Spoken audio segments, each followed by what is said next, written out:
mon nom c'est Lionel Hublay, donc je suis professeure d'écologie microbienne à l'UBO. J'exerce mes activités de recherche donc, au sein de l'IUM dans le laboratoire qui est le LEMAR. Et la partie enseignement, je la fais au département de biologie de l'UFR Sciences de l'UBO. D'accord. Donc, j'ai 2 activités.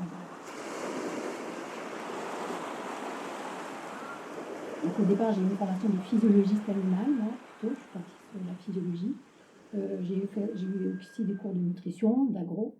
Et puis, mon travail de recherche de master, qui était DEA à l'époque, s'est fait sur le microbiote humain.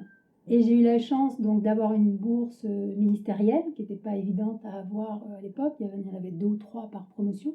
Et donc, j'ai pu choisir mon labo. Donc, à l'époque, en fait, c'était un peu différent. La bourse était attribuée à la personne et elle faisait sa thèse où elle voulait. Donc, comme moi, ça s'était très bien passé à Nantes, du coup, je suis restée à Nantes. J'aurais jamais imaginé, en fait, être ici maintenant, à l'époque, parce que je suis dans le marin, et à l'époque, j'étais sur le microbiote humain, donc il y a quand même eu une histoire entre les deux. En fait, après ma thèse, donc j'ai cherché un postdoc, classique, à l'étranger.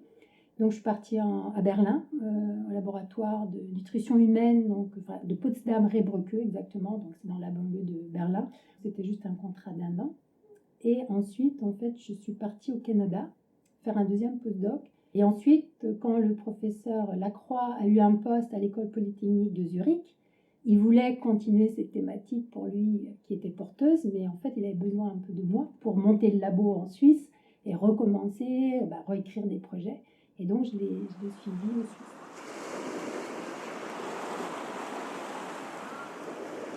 Moi, j'ai toujours aimé la nature, donc je viens d'un petit village du Morbihan, Rochefort-en-Terre. Il n'y avait pas forcément beaucoup de choses à faire, donc je passais beaucoup de temps à cheval. En fait, j'avais un cheval à l'âge de 8 ans et j'ai passé beaucoup de temps à me balader, en fait, dans le coin avec mon cheval pendant de nombreuses années. Et c'est vrai que l'équitation, c'est quelque chose que j'ai vraiment beaucoup aimé. Et je pense que le fait d'être beaucoup dans la nature, ça m'a donné cette sensibilité. Et tout ce qui est environnemental, les animaux, enfin voilà, c'est assez classique, je pense. On avait aussi plein d'animaux à la maison, donc c'est sûr que j'aime beaucoup les chevaux. Mais c'est pas forcément focalisé que sur le cheval. Donc les êtres vivants en général, comment ils fonctionnent, la physiologie. C'est pour ça aussi que je suis partie vers les études de physiologie animale, mais vraiment animale, quoi. Le végétal, c'était pas trop.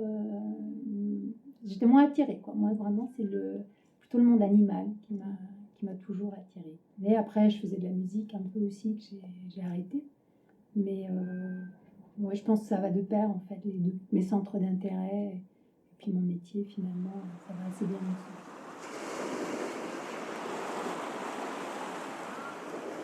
J'ai un projet qui me tient beaucoup à cœur, qui s'appelle Ma Résistome, que j'ai monté avec une collègue du LEMAR et qui implique pas mal de gens du LEMAR, d'autres laboratoires, dans un domaine qui s'appelle le domaine One Health.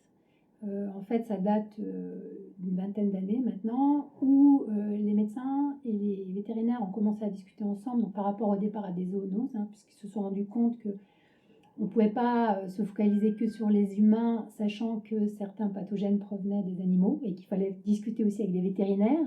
Et ensuite, on s'est rendu compte que non seulement il y avait l'aspect médecine vétérinaire, médecine humaine, mais que tout ça, c'était dans un cadre environnemental, ce qui peut être la destruction des habitats, la pollution, qui vont engendrer plein de problèmes qu'on ne peut plus résoudre tout seul dans son coin.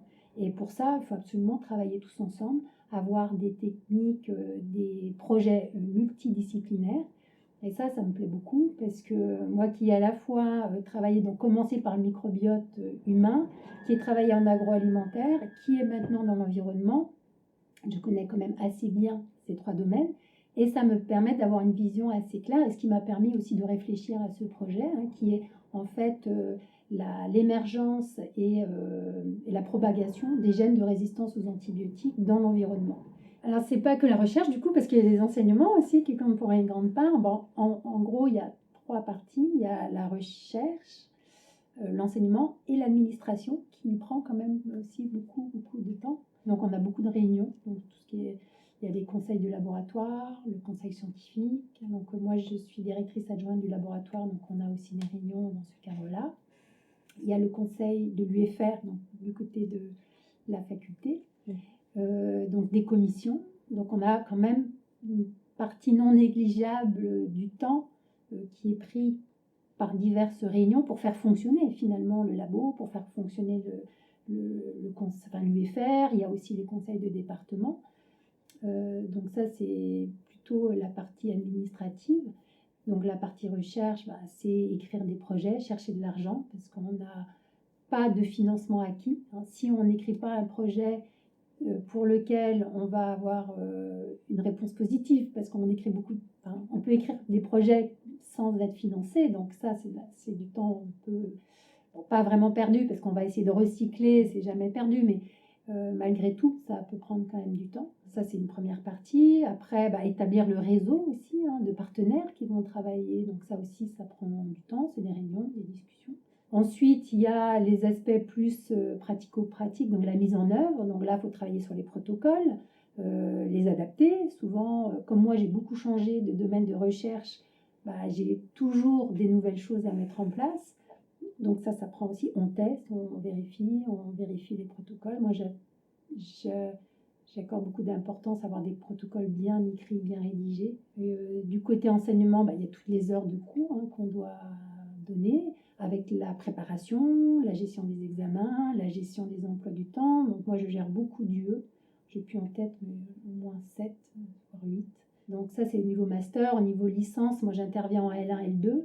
Je trouve que ce sont des années importantes pour les étudiants, donc j'ai toujours envie de leur donner envie de faire de la microbiologie, parce que même si au départ, moi j'étais plutôt physiologiste, animal, finalement, je me suis passionnée pour la microbiologie, et donc j'essaye de rendre ça aux étudiants.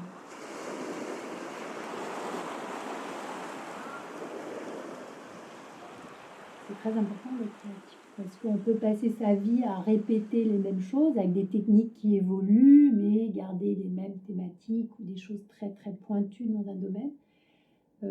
Moi, c'est aussi, vu mon parcours, j'ai toujours été obligée de un peu me casser la tête pour savoir comment je vais rebondir quand on passe par exemple un concours, de dire comment moi, mon savoir, mes connaissances vont être utiles pour le labo. Qu'est-ce que je peux apporter?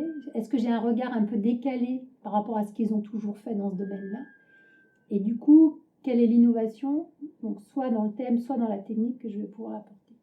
Avant, les gens faisaient leur master, leur thèse, et ils étaient embauchés, ils restaient dans le même laboratoire. Moi, j'ai fait 4 labos différents, j'ai travaillé dans des thématiques différentes. Donc, j'ai quand même été obligée de m'adapter, de faire un effort d'adaptation important. Mais en même temps, je trouve que c'est bien, en fait, parce que ça provoque une ouverture d'esprit et ça permet de voir les choses un peu différemment. J'ai aussi beaucoup pris le train de nuit entre Berlin et Paris. J'ai rencontré plein de gens extraordinaires qui m'ont raconté des histoires sur l'Allemagne de l'Est. J'ai rencontré un cinéaste une fois qui venait présenter un film, des journalistes. J'ai des très très bons souvenirs. Ça a été très dur au départ en fait de m'adapter parce que les gens parlaient allemand. Et donc au départ ça a été dur, mais je garde un très bon souvenir. Et de Berlin aussi. Je pense que j'ai eu la chance de connaître un Berlin qui a beaucoup changé en fait, pas longtemps après la chute du mur, avec tous les quartiers alternatifs, la vie, les loyers pas chers. Enfin, c'était vraiment super. Voilà. Pour la partie culturelle. Après il y a le Canada, la Suisse, c'est encore autre chose.